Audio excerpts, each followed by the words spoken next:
बिस्मिल्लाहिर्रहमानिर्रहीम। मेरा नाम डॉक्टर आसिफ इजहार है और मैं बतौर medical specialist police and services अस्पताल पेशावर से वाबस्ता हूँ। देखिए, अक्सर औकात लोग ये सवाल करते हैं कि किसी के अगर पित्ते में पथरी हो या गुर्दे में पथरी हो तो उसके लिए ऑपरेशन भी किया जाता है, कुछ दवाइयाँ भी दी जाती हैं। इसी तरह अगर मसाने में पथरी हो तो उसका क्या इलाज है। सबसे बुनियादी चीज़ें ये हैं कि जो पित्ते की पथरियाँ होती हैं वो मुख्तलिफ़ किस्म की हो सकती हैं, उनकी साख्त मुख्तलिफ होती है। कुछ ऐसी होती हैं कि जो परहेज़ के साथ या दवाइयों के साथ ख़त्म हो जाती हैं, और कुछ ऐसी होती हैं कि उनका इलाज जो है वो महज सर्जिकल प्रोसीजर रह जाता है, यानी आपको ऑपरेशन करा के ही उससे आप छुटकारा पा सकते हैं। बात करते हैं जनाब गुर्दे की जो पथरियाँ होती हैं वो पित्ते की पथरियों से थोड़ी सी मुख्तलिफ होती हैं। उनकी साख्त, उनकी बनावट और उनका जो जिन चीज़ों से मिलकर वो बनती हैं,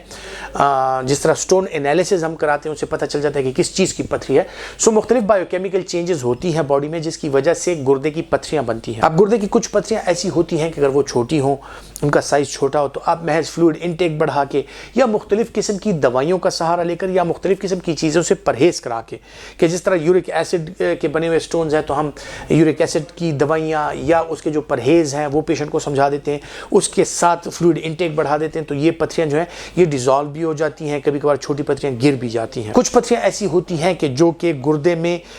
बढ़ती हैं, उनका साइज़ बढ़ता है और उनकी वजह से अगर गुर्दे में सूजन आती है या बार बार इन्फेक्शन होता है तो आपको मुख्तलिफ किस्म के प्रोसीजर से गुजरना पड़ता है कि उसके ज़रिए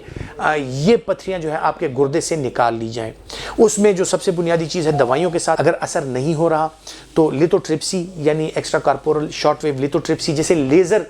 की ट्रीटमेंट कहा जाता है, और बगैर ऑपरेशन के इस पथरी को तोड़ा जाता है साउंड वेव्स के जरिए और वाइब्रेशंस के जरिए। इसके अलावा और प्रोसीजर्स ऐसे हैं जिनको PCNL कहा जाता है, यानी परक्यूटेनियस नेफ्रोलिथोटमी, के गुर्दे के पिछले साइड पे एक सुराख किया जाता है, उसमें कैमरा अंदर किया जाता है, औजार अंदर किए जाते हैं और आपकी पथरी जो है आपके गुर्दे में से उठा ली जाती है और एक छोटे से ऑपरेशन के जरिए वो पथरी निकाल ली जाती है। फिर कुछ पथरियाँ ऐसी होती हैं कि वो गुर्दे से गिर कर गुर्दे की नली यानी यूरेटर में आ जाती हैं और यूरेटर के लोअर हाफ में आ जाती हैं, लोअर एंड पे आ जाती हैं। सो इसके लिए अप्रोच क्या होती है कि मसाने के जरिए कैमरा डाला जाता है और इसको मसाने के जरिए रिट्रीव किया जाता है और इस प्रोसीजर को URS यानी urethral retrieval of the stone कहा जाता है। इसी तरह अगर मसाने में पथरी आ जाए तो उसको भी URS के जरिए बतौर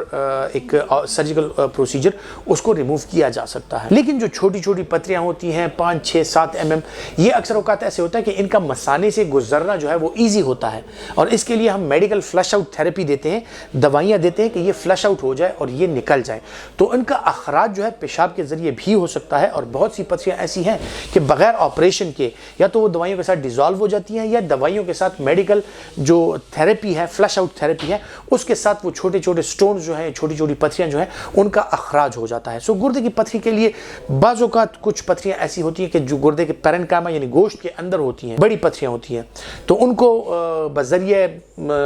PCNL या URS उनका अगर अखराज नहीं हो सकता, उनके लिए नेफ्रोलिथोटमी की जाती है, यानी बड़ा सर्जिकल प्रोसीजर किया जाता है और इन पथरियों को हटाया जाता है। सो ये डिपेंड करता है कि पथरी कहाँ पे है, गुर्दे में उसकी लोकेशन क्या है, उसकी साइज़, उसका साइज़ जो है वो कितना है और साथ ही साथ में उसकी जो बनावट है, साख्त है, वो किस उसकी है। तो इन चीज़ों पे डिपेंड करके हम आपके डिफरेंट जो प्रोसीजर्स होते हैं या डिफरेंट मोडेलिटीज़ होती हैं ट्रीटमेंट के गुर्दे की पथरी के हवाले से वो डिज़ाइन